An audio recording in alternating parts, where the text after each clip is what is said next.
It has been over a year since the Nintendo Switch edition of Star Wars Knights of the Old Republic 2 was announced, and to many people's surprise at the time of the announcement, they also said that the DLC, which was actually the fan-restored content mod, was also going to be released for free to every player that bought the game at a later date. And for months and months and months, players have been waiting for some information for an update regarding the DLC. However, Aspyr went radio silent for a year and they missed their release window of Q3 2022 by a rather long shot. And since then, nothing has been said. However, as of last night, June 2nd, Aspyr officially announced that the restored content DLC is cancelled and is no longer coming out. However, they also announced that everybody who bought the game was going to be able to get a free copy of any Star Wars Switch game of their choice that was made by Aspyr. In their statement, Aspyr said, "We'd like to thank the KOTOR community for their immense passion and support for Star Wars Knights of the Old Republic series. That passion allowed us to bring this timeless series to the Nintendo Switch, and we are forever grateful. Sadly, today we are announcing that the restored content DLC for the Nintendo Switch version of Star Wars Knights of the Old Republic 2, The Sith Lords, will not be moving forward for release. We'd like to thank everyone for their continued support by providing a complimentary video game key to players that purchased Star Wars Knights of the Old Republic 2, The Sith Lords, before this announcement.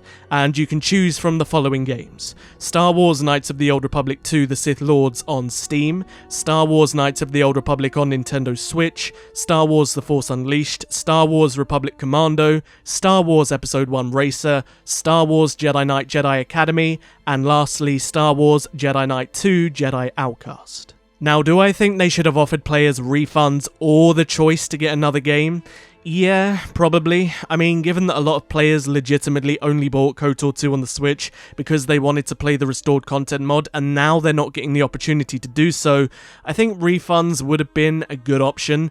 However, I do understand that doing refunds for a product that was released over a year ago is a little bit more complex than, say, a week ago.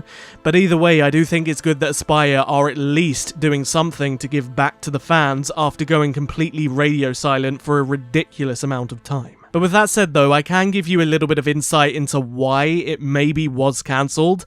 Now, this isn't any kind of objective truth that I'm giving you because I don't know this is the specific reason for a fact, but I do know that it was a factor that ultimately went into it. This was one of the reasons and one of the main issues they were struggling with. However, I'm not going to give you the entire story on why Aspyr as a studio capitulated, because that goes way beyond the KOTOR 2 Switch DLC. That stems mainly from the KOTOR remake and the issues surrounding that game instead, but I do have an entire video on that if you're interested. I'll link it in the top right. But for this video, to keep it as short as possible, I'm going to stick with the KOTOR 2 DLC specifically. And the thing is with the KOTOR 2 DLC is there's a lot of interesting moving pieces that have kind of led to this situation. And I have reported on it on the past, and I've spoken about it at length in past videos, but based on everything I was told by Aspyr employees at the time, the restored content mod DLC was ready to go. It was 100% finished. All they had to do was press the big red button to release it, all the way back in September, which was the initial release date, Q3 2022. However, the actual release of the game hit a snag for some reason with Disney, because there was some kind of legal implications surrounding the mod that was preventing them from, as I said, releasing it or even talking about it. Aspyr at the time had like a color-coded system for their projects. Red meant that it was in like a not-so-good state. Amber meant that it was like moving forward and progress was being made. And I was told in October that they actually moved the KOTOR 2 DLC from Red into Amber, and my sources at the time fully expected the DLC to be released in November, at the latest December. A month or so passed after that, and I reached out to my sources again, and they said to me honestly, they don't know why it's hitting all of these problems and why it's being such of a struggle, because even though they made positive positive movements on the mod in October, it actually went back into red in December, meaning that the legal issues had resurfaced, or perhaps there was new ones, and it was going through more problems on the legal front. Now, my sources didn't know the ins and outs of the legal implications or the issues that they were struggling with, mainly because they weren't part of the legal teams, but even they at that point knew that something was going wrong. Now, during this period of time, I was actually telling people to give Aspyr the benefit of the doubt, and this is mainly because I know how difficult Lucasfilm and Disney can be with their IP, and a lot of people don't know the complexity that goes into working with somebody else's IP. I was actually really fortunate to speak with some of the higher-ups at Aspyr in late 2021, and I spoke to them in regard to how they do their press releases and whatnot, and how they contact and work with Lucasfilm. And it's all done months in advance, which makes it really, really difficult for them. So, for example, if they wanted to do a press release or they wanted to add some content to a game that was Star Wars related, it would need to be Lucasfilm approved, and for some reason this approval could take months. So if they wanted to release a press release in, say, May, they would need to pre-plan everything, they would need to pre-make everything and get this all prepared, and then ask Lucasfilm for approval, which could take 3 to 4 months, so they would need to get it done for like maybe February or March so they could get it released in May, which makes that back and forth unbelievably difficult and tedious to navigate, especially in regards to communication, because they literally can't say anything without approval.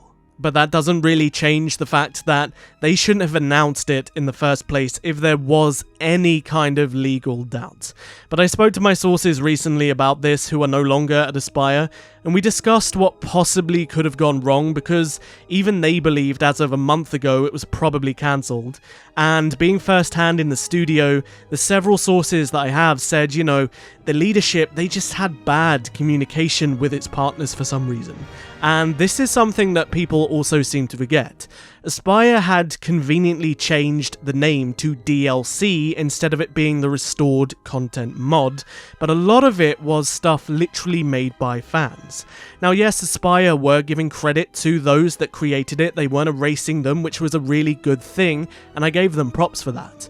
But my sources suggested, based on their experiences and the issues with communication that caused so many problems on the KOTOR remake, that it was very likely that Aspyr had miscommunicated the DLC as being something they made and added to the game, and it was possible that Lucasfilm caught wind that this was actually a fan project and not something made by Aspyr, and because of that it was even possible that there were more legal implications that cropped up after the initial announcement that they had to deal with. However, do take that with a grain of salt, because that is conjecture based on the information I received, and it's conjecture based on the employees' personal experiences, but I do know for a fact that Aspyr were fighting for it internally on a legal front. I don't know when they stopped, but as of December 2022, they were pushing for it and they were trying to overcome these legal complications. And their silence was mainly due to the fact that they couldn't talk about it, not that they didn't want to talk about it. And since Star Wars Celebration for like a month and a half or so now, I've been telling everybody that I really did think in my gut that it had been cancelled, and like I said, my sources also felt the same, and I guess in the end, they just couldn't overcome the legal issues, whatever they were, which is really sad, and I don't think we're ever going to really know exactly what it was that caused these problems unless somebody kind of comes out and kind of blows the lid on everything. But all in all, the entire situation is just really, really shit. That's the truth of it. For Aspyr, for Lucasfilm, and most importantly the fans, who have been desperately waiting and patiently waiting, and who truthfully deserved so much better than whatever this was. But at the end of the day, they could have silently cancelled it and they could have pretended it didn't happen. But refunds aside, I'm really glad that Aspyr are giving some form of compensation to the fans, and at least they gave a statement, even though I think it's really, really too late. But Aspyr as a company have got so much work to do if they ever want to regain trust from most of their fans, because this has just been one long drawn out battle on all fronts, and it's just a real shame that it's ultimately come to this. Now, my question for you guys today is this. Are you angry that you can't get a refund, or are you happy enough that you're also going to get another Star Wars game for free? And if so, which one are you thinking of picking up? Let me know down in the comment section below. As always, if you enjoyed the video, don't forget to hit the like button, it helps me out a great deal. And if you haven't, perhaps consider subscribing to join the biggest growing Knights of the Old Republic community on YouTube. I'll see you guys in the next video. But until then, may the Force be with you. Always.